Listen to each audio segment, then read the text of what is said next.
of Bad Takes in Football. I'm your host, Bad Takes. Excited to get into this week's recap of game. Those 4 o'clock games were absolutely insane yesterday, so really excited to dive into those.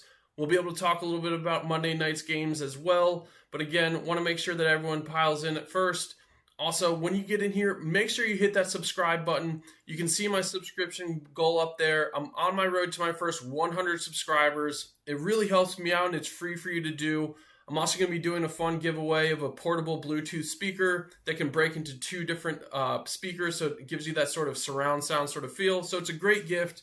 And we're also building an awesome community here where we can talk everything NFL football. So again, make sure you hit that subscribe button. Also, make sure you hit that like button as well. Comment in this video. Get active in chat. Let's have a good time tonight. We'll give everyone a little bit of time to join in, and then we'll go ahead and get started. I'm your host, Bad Takes.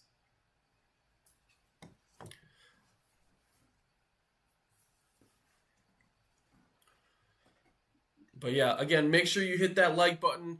Let's get some more people in here. Let's have a good time. Let's talk about some of these crazy games that happened yesterday. I think there's going to be a lot of changes that happen around the NFL, good and bad. But yeah, we'll get into that. And again, also make sure you hit that subscribe button. I'm on my road to my first 100 subscribers. It really helps me out.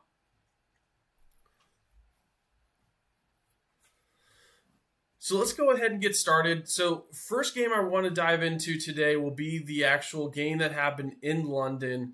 We won't spend too much time on this game because it truly was a one-sided game. I'm talking about the Los Angeles Rams going up against the Jacksonville Jaguars.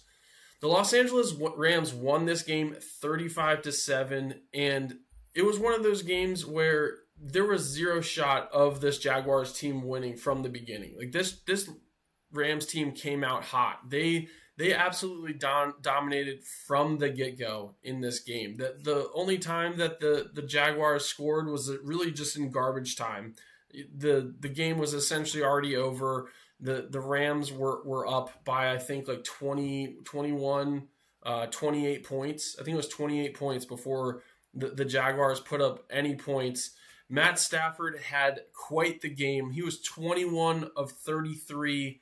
He had 182 yards, but he had 5 touchdowns. Think about that. 5 touchdowns on 182 yards passing. That is absolutely efficient. One of the biggest things and the biggest takeaways I have from this game is just the fact that if Travis Etienne is not having a good game for this Jaguars team, if they're not able to run the ball, this Jaguars team is in a lot of trouble.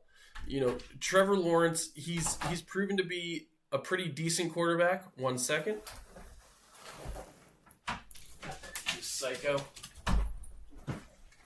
Trevor Lawrence has proven to be, I think, a pretty decent quarterback this year. He threw for 296 yards in this game, and he had a touchdown, no interceptions. But again, if Travis Etienne is not having a good game, if he's not able to produce, this team is in a lot of trouble. Like that is the lifeblood of this team. When they're 4-3 right now, and it, to me, every single game that this Jaguars team has won, it's because Travis Etienne has a good game. Something that was really curious that happened in this game was Brian Thomas went down with a shoulder injury, and it was a really weird situation. And so I'm really curious to see what happens from this, because Brian Thomas, he was running a route and he got very lightly pushed. I'll say that immediately. Like, Brian Thomas got very lightly pushed in the shoulder yesterday, and he just immediately stopped his route and started holding his shoulder and didn't come back in the game. I mean, there was no point in him coming back in the game anyway. But that's definitely something that you need to pay attention to, you know, if you're the Jaguars, because they really do need Brian Thomas. You know, one thing I will say that is a bright note for this Jaguars team is the fact that, you know, Travis Hunter did get his first touchdown, his first NFL career touchdown in this game. It was a garbage touchdown, but it was a 34-yard catch from Trevor Lawrence. And, you know, it was a great run route. It was a great catch. So, you know, happy for the fact that Travis Hunter was able to score. I think one of the biggest differentiators between a team like the Rams and the team like the Jaguars is their pass rush. You know, Trevor Lawrence, he was sacked, I believe, 6 times in this game. Right? That's a huge factor. Whenever a team, 7. So Trevor Lawrence was sacked 7 times yesterday in London. And that's probably the biggest differentiator and the biggest reason why the Jaguars just couldn't get their offense going. They were constantly playing behind the sticks in this game, and they just couldn't make up with it in the pass game or in the run game. Again, Trevor Lawrence had a pretty decent game, but they just couldn't get anything going on the ground. And to me, that was the biggest difference and the reason why, this Rams team won the game 35-7.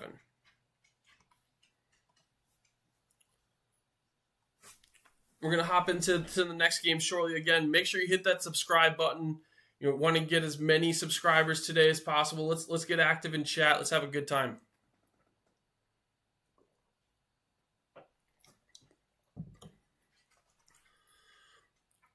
So I'll touch on this next game for a little bit as well.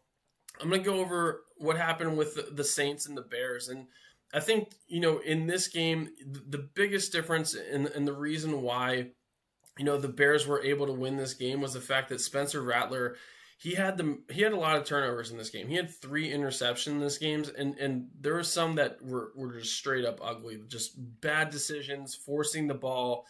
I think there is a part of Spencer Rattler that was competing against Caleb Williams purely because of the fact of their Oklahoma days. I'm not sure if many people remember. It wasn't talked about nearly as much in this game as I thought they would, but Spencer Rattler and Caleb Williams at a time were teammates. And Caleb Williams took Spencer Rattler's starting spot as quarterback for the Oklahoma Sooners. And that's what caused Spencer Rattler to transfer. And, again, he had his opportunity to match up against him in this game. I'm not sure how many more opportunities he will have to go up against Caleb Williams.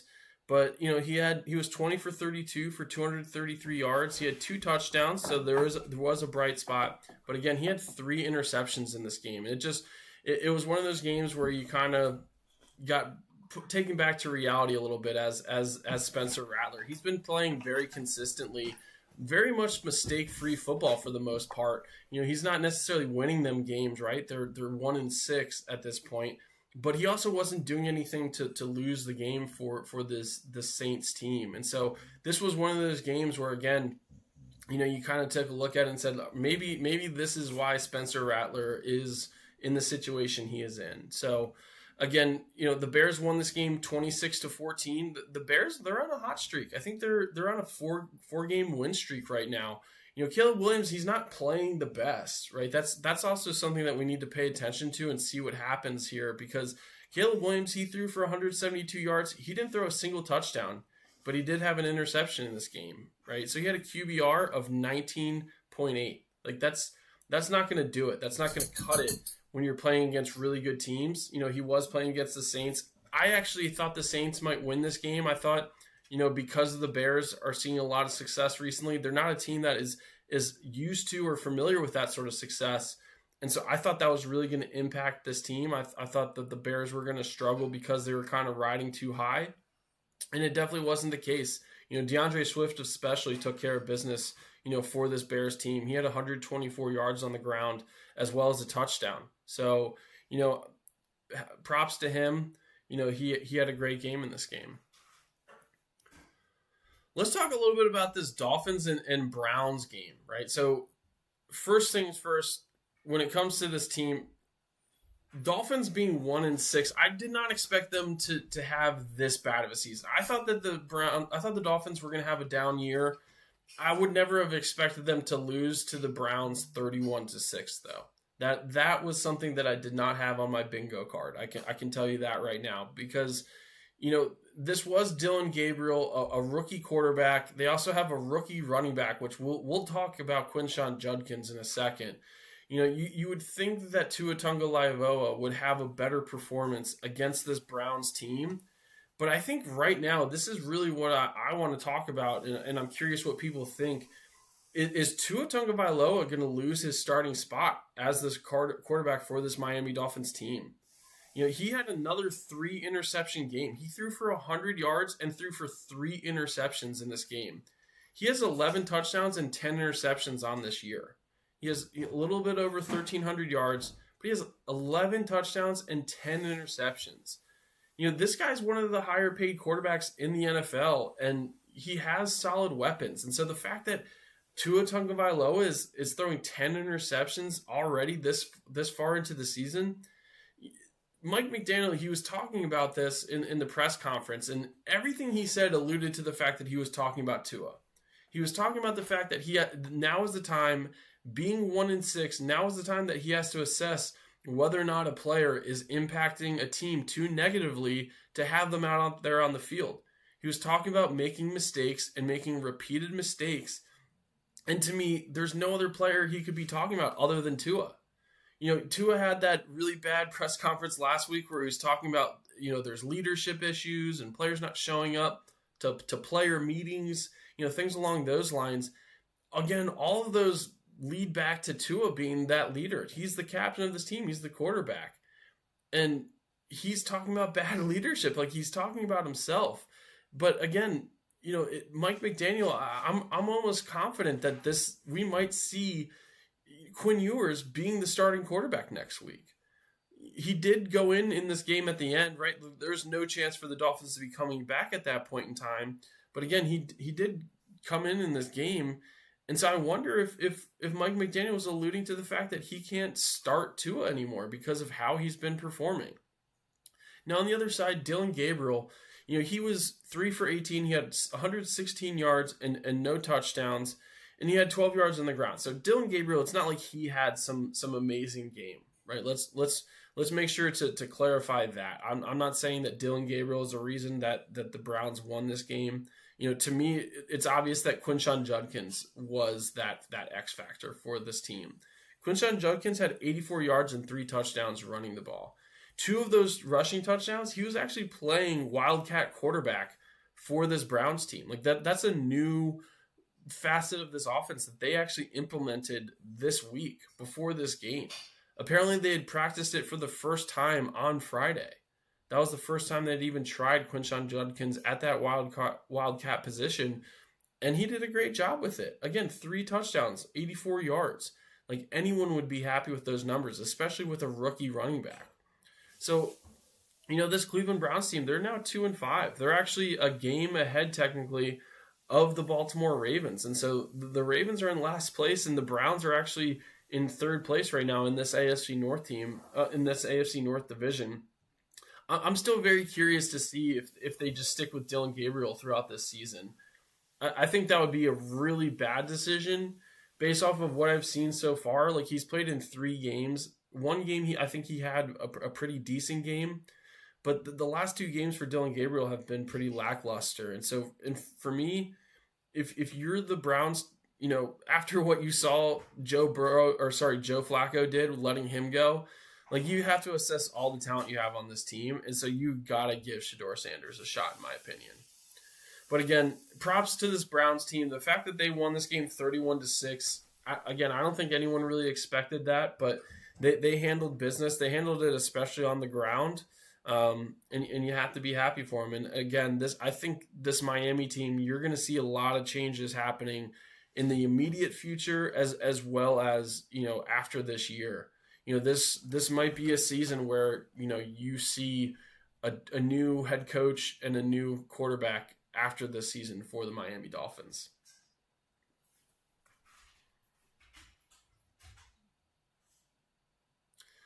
Let's talk a little bit about the Mike Vrabel reunion, right? So Mike Vrabel, New England Patriots, head to Nashville to play the Tennessee Titans, right? So Mike Vrabel gets to go up against his old team. And here's what I'll say. At the beginning of this game, I was really concerned for the Patriots. The Tennessee Titans, they came ready to play. There was a pretty quick back and forth field goal situation, right? It was 3-3.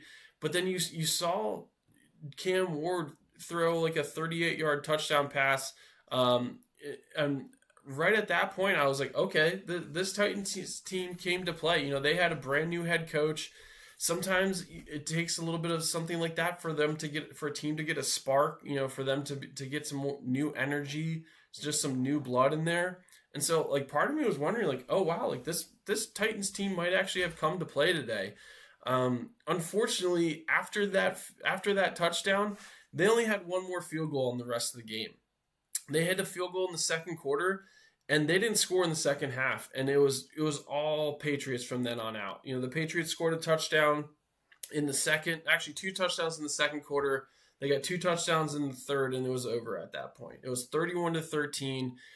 One thing I will say, and I think we need to talk about this a little bit more, it's the fact that Drake May looks extremely impressive this year. If you look at Drake May's stats, he's 6th right now in the NFL in passing with 1,744 yards.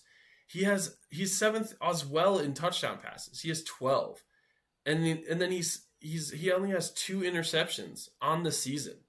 Like, he's having a great year, especially for a year 2 quarterback. Like, everyone talks about that sophomore year slump, right? Like, that's a very real thing. If you look at players like Jaden Daniels isn't having the same year everyone was expecting him to have this year. He's having a down year. Very similar to how CJ Stroud performed last year. But Drake May, he is looking like a stud out there. He's looking like the guy for this Patriots team. Like, you have to be really excited if you're the Patriots when watching Drake May. Imagine what it's going to look like when they actually figure out the run game. I've said this before, Travion Henderson is someone that I expected a lot out of going into this season. And I haven't seen him do it yet. Like, he has not had remotely the type of game that I've expected. Now, in this game, Ramondre Stevenson actually was serviceable. Ramondre Stevenson, 18 carries, 88 yards, and I think he had a touchdown. Yeah, he had a touchdown in this game. So Stevenson actually had a decent game, but Travion Henderson, 2 touches for 5 yards. There's clearly something that Mike Vrabel isn't seeing out of him in order for him to warrant the touches that he probably thinks he deserves. And so again, like, I'm really curious to see what happens when this Patriots team really actually gets a consistent run game. This was the best run game they've probably had all season. Drake May added to it with 62 yards, right? So they had 2 runners over 60 yards in this game. Like, you have to be happy with that, but it just hasn't been consistent for them. So again, like, I'm just, this team, this New England Patriots team, they're 5-2 right now. They're knocking on the door of this Buffalo Bills team right now, and they're looking like a real playoff team. So you got to be really happy with what Mike Vrabel has done. You have to be happy with Vrabel winning a game in Nashville against his former team, the Titans. I think it was like towards the end of the game, but towards the end of the game, they actually the crowd was chanting Vrabel's name. They want Vrabel back in Tennessee. That is very obvious. So, again, props to the Patriots. They're a legit contender this year, and happy for Vrabel as well. I'm sure it felt good going back to Tennessee and winning that game. I'll talk about the Raiders and the Chiefs very briefly, purely just because it wasn't even as if the Raiders actually showed up to that game. Like, I'll just say that from the beginning. The Chiefs won this game 31-0, and when I was watching this game, all I could think about was, how is Geno Smith still the starting quarterback for them? Geno Smith put up like Justin Fields type numbers. He was 10 of 16 for 67 yards in this game. That's just, like, when you're a professional football player, when you are an NFL quarterback, like, and those are your numbers, there's zero chance you're going to win a game. Ashton Genty, right? 6 carries, 21 yards. That was their leading rusher. Again, it was like the Raiders didn't even show up to this game. You might as well just had like a Madden simulation, because it was pointless to actually play this game. Like, if anything, I mean, it was just essentially like a warm-up for Patrick Mahomes in this offense. Patrick Mahomes, he threw for 286 yards and 3 touchdowns on 26 of 35 throwing, right? Like, this was a game for him to get back into the swing of things, getting Rashee Rice back, right? Rashee Rice, 7 catches, 42 yards, not getting the yardage, but that's that possession receiver they've really needed. They have, the home run hitters. I've talked about this before. Hollywood Brown, Tyquan Thornton, Xavier Worthy, right? Those are the home run hitters. So they needed a possession guy like Rashee Rice back. And I think this was a great game to get him back assimilated into this offense and figure out how you want to operate it. The leading receiver was actually Travis Kelce in this game. So Travis Kelce's having a much better. I would say we're now sort of at that midpoint in the season, but Travis Kelce's playing at a much higher level than I expected him to be playing at this point. I've talked about that before as well. Like generally, Travis Kelce he will kind of hold off and kind of save his legs until the end of the season. He's one of those guys like I need to be at my best in January and February, not October and November. You really see him to start to come on in December generally. So again, this Raiders team, they're 2-5. I think they need to really figure out what they want to do with the quarterback position, because right now it's Kenny Pickett as their backup. So it's not even like they have like, oh, let's see how this person does sort of situation. They're kind of stuck, honestly. It's pretty rough to see. I mean, in fairness to Geno, he doesn't have the weapons, but at the same time, you're not going to keep your job if that's the stats that you're putting up, and that's the type of performances you have. Let's talk a little bit about the Eagles versus the Vikings, right? So this was one of those games where I'll be honest, especially knowing or understanding the fact that Carson Wentz was going to be the starter for the Vikings. I really thought this was going to be a game where the Eagles were going to blow out the Vikings. I really did. Generally, Carson Wentz, he's one of those guys that has like a little bit of like a pop in him, but then he just hasn't been a consistent quarterback since his injury back when he was with the actual Eagles, right? Like he hasn't had a good performance or like a consistent season since then. Like that's how long it's been. And so, in this game, he actually didn't have like too terribly of a performance. He threw for 313 yards, but he did have 2 interceptions and no touchdowns on this game. Jordan Mason didn't necessarily have like an amazing game either. He did have 15 carries, so it wasn't like he carried the ball a lot, but he only had 57 yards and he had 1 touchdown. So, a lot of their yardage was through the air, but they just weren't getting into the end zone from like an offensive perspective. That was like their biggest challenge. And then on the Eagles side, I need to understand what's going on with Saquon Barkley. Yes, this Eagles team did win. They are 5-2, but Saquon Barkley he ran the ball 18 times for 44 yards in this game. Like, why are more people talking about what's happening with Saquon Barkley? Like, how is this not like a topic of conversation around the league? The players around the NFL named Saquon Barkley the best player in the NFL last year. He was in the MVP running, right? He was behind Josh Allen and Lamar Jackson in votes, but Saquon Barkley was looked at as offensive player of the year. He was looked at as a top offensive player in the NFL, and he is really struggling this year. There's not a single aspect of Saquon Barkley's season that has been impressive. Like truly, I'm kind of at a loss because he's 3rd in carries, right? Like that's the best numbers. Yes, he has 3rd in carries, but he's 22nd in yards. Like just think about that. He has 369 yards on 113 carries. That is not like Saquon Barkley to be struggling at this level. I mean, the Eagles are known for their line. They're known for their offensive line. There's no true major injuries on that line either. It's not like they're missing someone, and that's why he's struggling. I truly think he has a really bad knee injury, and it's something that the Eagles are somewhat hiding. They're not necessarily talking about it a lot because I don't think he's necessarily like this is like a season-ending or career-ending situation. But at the same time, it's one of those things where you're just like, hey, make this make sense. Like, why isn't Saquon Barkley having the type of year he should be having, or the type of year people are expecting him to have? Because again, right now, it looks like he's just kind of going through the motions. It looks like he's going through like walkthroughs almost when I watch him. Like there's that burst of speed. I still see a little bit of the quickness, right? It doesn't look like the quickness is gone. But like when I look at his burst, when I look at him try to like get the wheels really spinning, really turning, it just seems like there's like a gear missing there. That's all I can really think of. Now, bright spot again for the Eagles is the fact that they did win this game obviously, but they got their passing game going. This was probably the best passing performance they've had all year. Jalen Hurts, he was 19 for 23. So he had 4 incomplete passes.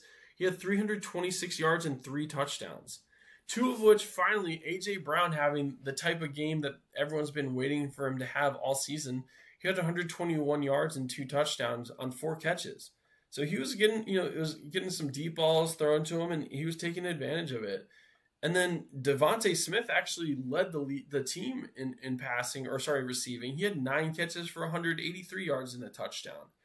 So this passing game for the Philadelphia Eagles really worked yesterday. And again, that was the biggest differentiator, is the fact that their offense was able to get into the end zone, and that was the difference maker. Because again, when you look at how the Vikings were scoring, it was essentially all field goals besides 1 touchdown.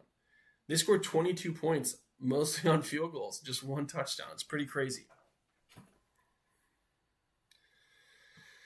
Next game I'll talk about just briefly. The biggest thing I want to pay attention to, I'm going to talk a little bit about the Panthers versus the Jets. Rico Dowdle had a little bit more of like a welcome back to earth sort of game for the Panthers. He didn't necessarily perform nearly as close to a high level as he did against in the previous 2 games. He did have 79 yards rushing, so congrats to him on that. This Panthers team, they're 4-3 right now. They have a winning record. They're actually on like a 3-game win streak right now. You have to be really happy if you're a Panthers fan with how they're performing. I still have my reservations on Bryce Young. I am not sure if he's the guy. I watched him play, and I'm not watching him saying, oh, they won this game because Bryce Young's performance. I have still yet to have said that. Like, if you were to ask me why the Panthers won this game specifically, it's because of their defense. Like, their defense actually played really well in this game. Justin Fields lost. I think he lost his starting position probably, maybe for the year, maybe not, because it's not like Tyrod Taylor did all that much better. But Justin Fields, he went 6 for 12 for 46 yards again. I think that's actually like an exact repeat of his performance from last week. Like, Justin Fields definitely not going to be a starting quarterback after this season. Like, this was the last chance Justin Fields will actually get. And that's sad to actually say, but it's a true story. Like, I don't think there's going to be another team. He's in his 5th year. I don't think there's going to be another team that's ever going to position Justin Fields to be their starting quarterback. It's just not going to happen, because right now you're about to get replaced by, I think, like a 38, 39-year-old quarterback in Tyrod Taylor. Let's actually take a look at that. He's 36 years old. Okay, so he's not as old as I thought. But still, it's not like Tyrod Taylor is going to be the answer for this Jets team. He's there to back up the starter. That is why you bring Tyrod Taylor to your team. It's not to win games. And so again, this Jets team, I don't know what they're going to do. They're kind of stuck as well. They're very similar to the Raiders, because I was looking at this earlier. It's like these teams that need quarterbacks, right? Raiders, Jets. Who do you draft? Like, there's no viable, real good option at quarterback from a draft perspective right now. I don't think there's a single quarterback going into the draft this year that teams are like, this is the guy we need. The name keeps changing, and they keep finding ways to not be the person. Every single time you hear it, it's like, oh, Brett Nussmeier, nope. Okay, Archie Manning, nope. Lenore Sellers, nope. Right? It just, like, the list goes on. They just keep being like, oh no, this is the guy, and then they have bad performance after bad performance, and you're just like watching this, and you're saying, okay, who's actually going to be like a franchise savior out of this class? And the obvious answer, to me at least, is that there isn't one. And so you have to look at this and say, like, do they go after, a free agent next year? That's even harder to do nowadays. Like, whenever someone gets a solid quarterback, they hold on to them for dear life, because it's so hard to find a good one. And this is a perfect example of that. So I'm really curious to see what happens to this Jets team. What I will say, in fairness to Fields, is the fact that they couldn't really run the ball either. Breece Hall had 11 carries for 38 yards in this game, so it's not like it was just Justin Fields' fault in this game. But again, this team's in a lot of trouble. They're 0-7. I really struggle to think there's many games, if any, that they will actually win this season. We'll definitely see, but again, definitely, definitely hurting. I don't really know what they can do to turn this around anytime soon if you're the New York Jets.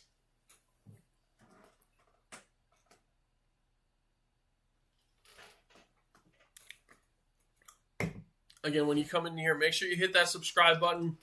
Also, make sure you hit that like button. On my road to my first 100 subscribers, it really helps me out. I really do appreciate it. Also, if you come in here, feel free to chat in the chat. Happy to banter back and forth, talk about whatever topics you want to talk about.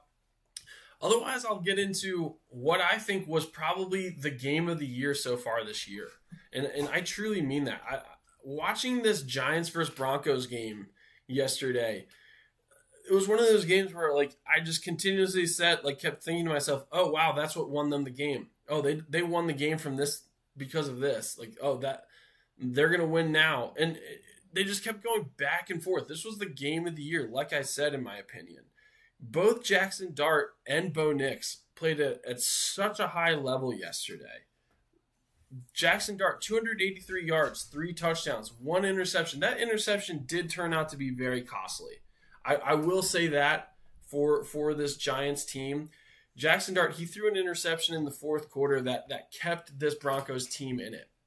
That really did have a big impact on this game, was that interception. He threw it right to a linebacker too. It was not one of those situations where you look and you're like, oh, I can understand why he did that. It was kind of what happened there? Why did he do that? So regardless, Jackson Dart, great game. Cam Scatterbo, I'd say it was probably it was a so-so game for him. But Bo Nix, this guy, he just finds ways to win games.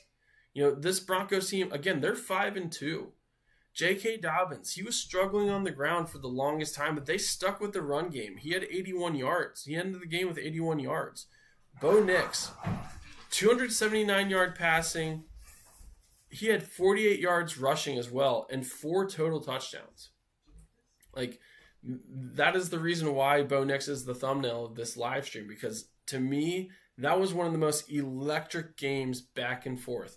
I'm dead serious. At the end of that game, it was there was 46 points in the fourth quarter of that game. Just think about that. There was the Giants, they were up 19-0 going into that fourth quarter, and you're like, oh wow, this Giants team, they're the real deal. I love watching this young team, and I still do, right? Let me tell you this, I love watching this Giants team. There was a good part of me that wanted this Giants team to win, just because I enjoy the young excitement that Jackson Dart and Cam Scatterbo bring to this team and bring to the NFL in general. I truly mean that. I wanted this Giants team to win because it's just so fun to watch them. Now, again, on the Broncos side, Sean Payton, you have to hand it to him. This guy knows how to coach, and he knows how to put together a team. Again, Bo Nix having the season that he's having, and then bringing in someone like J.K. Dobbins, and not necessarily a revival to his career, but in a sense it is. Not a lot of people were probably going to give J.K. Dobbins a shot because of his injury history, but he has found himself a home in Denver, and again, he is helping this team win games. On top of that, they have a great defense. Didn't necessarily show in this game per se, but they have a lot of studs on this defensive side. I mean, you're talking about players like Dre Greenlaw. You have Patrick Surtain, right? It's Jonathan Cooper, Zach Allen, right? There's the names go on, and they didn't necessarily show in this game, but Bo Nix took care of business. This offense took care of business, and that is the reason why this Broncos team is a legit contender. This AFC West, right? Well, we haven't talked about the Chargers yet, but you have the Chiefs, who are looking like they're primed for a run. Getting Rashee Rice back, having that game against the Raiders essentially was a walkthrough practice, getting them prepared for their next game. You have the Broncos, the Chargers, and the Chiefs. the only team that's not good is the Raiders. Like this AFC West is a legitimate division, and it's going to be the reason why there's probably going to be 3 playoff teams coming out of this one division. The one team that I think might have something to say about that is probably the New England Patriots behind the Buffalo Bills. That might be the AFC East might actually have 2 teams. We'll see about that, but that's the team that might be contending with like this Broncos team, with the Chargers, with the Chiefs. So we'll see what happens there. But again, this Broncos-Giants game, if you didn't watch this game, I'm telling you right now, you need to go back and watch that, like the highlights of this game, because again, it was just back and forth, like touchdown after touchdown after touchdown in that fourth quarter. Again, I talked about it, 46 points in the fourth quarter. That was in my opinion the best game of the year so far. Last game I'm going to talk about on the live stream, because I actually put out a video, my reaction on the 49ers versus the Falcons game. I did that video separately, so I won't go too far into that on the live stream. But I do want to talk about this Colts-Chargers game. And I want to talk about it because I think there's always people, including myself, that just keep expecting like the other shoe to drop for this Colts team. Like you keep thinking they're gonna lose this game. Like how? Like they're going to LA to play the Chargers. This is a game where the Colts struggle, and they just continuously win these games. They are 6-1, and they're a legitimate 6-1. Like they're playing against good teams and they're beating them. Justin Herbert had 420 yards in the air with 3 touchdowns. He did have 2 interceptions, but you think about Justin Herbert with that stat line, you're probably saying to yourself, oh, the Chargers won that game. Now, on the rushing side of it, Justin Herbert was the leading rusher with 31 yards. And so when you think about that, you're like, oh, okay, maybe not. And that was definitely the case. The Colts won this game 38-24, and they were just consistent throughout the game. Like it wasn't like they went on like certain runs. Like they pretty much scored throughout this game, except for really in the fourth quarter where they were kind of just playing prevent and not trying to make mistakes to let the Chargers back in this game. But Daniel Jones, another guy that's playing at an MVP level. Like, I mean, 288 yards, 2 touchdowns. Jonathan Taylor, 16 carries for 94 yards and 3 touchdowns.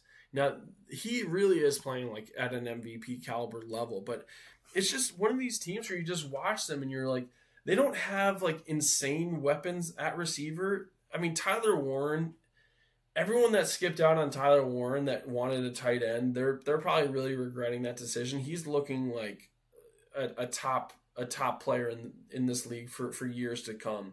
He had 4 catches, 69 yards, and a touchdown in this game. It wasn't the leading receiver, but he showed up in crucial moments. I mean, Alec Pierce had a good game in this game, which you haven't really heard too much from him this year, but he had 98 yards receiving. You know, Pittman, he had 58 yards and a touchdown. So again, like this Chargers team, they keep winning in tough situations. Going to LA and playing the Chargers isn't necessarily the easiest thing in the world. That is not like this is an easy win for us guys. Like, you know, let's take it easy on them. Like that's a tough place and a tough team to beat. This Chargers team, in my opinion, are one of the top teams in the NFL. They are struggling recently. They're on essentially like almost like a losing streak. They won last week, but they'd lost 2 games prior to that. And so this 4-3 team, a lot of it to me has to do with that run game. When they lost Omarion Hampton and Najee Harris, you know, Najee Harris for the year, Omarion Hampton, I think they're probably hoping he comes back in like 2 games.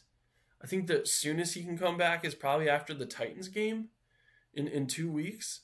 So, you know, this Chargers team, they really need to figure out that run game. I said this before. I thought they should have traded for Nick Chubb.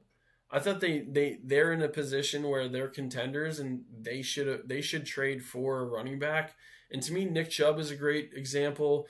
Apparently, Alvin Kamara has the ability to actually say no to trades in his contract. I think Alvin Kamara would be another awesome example of someone that the Chargers should bring on. But they're struggling without a run game. That is for sure. they're also not seeing as much out of players like Quentin Johnston. I feel like didn't necessarily show up much in this game. Keenan Allen, he's Mr. Consistent right now for this receiving core. He's getting him back from the Bears was probably one of the best decisions this Chargers team has made. But yeah, they definitely need to figure out their run game. That is something they need to figure out sooner rather than later. Because again, this AFC West division is packed, and so you do not want to keep losing games if you want to compete for a playoff spot. Because the Broncos and the Chiefs, they're coming. So we'll see what happens with that. But those are the main games that I wanted to talk about today. I really do appreciate everyone coming on. Again, make sure you hit that subscribe button. I'm on my road to my first 100 subscribers. It really helps me out. That's it for me today. I appreciate everyone for joining. Thank you again. This is Bad Takes with Bad Takes in Football, signing out.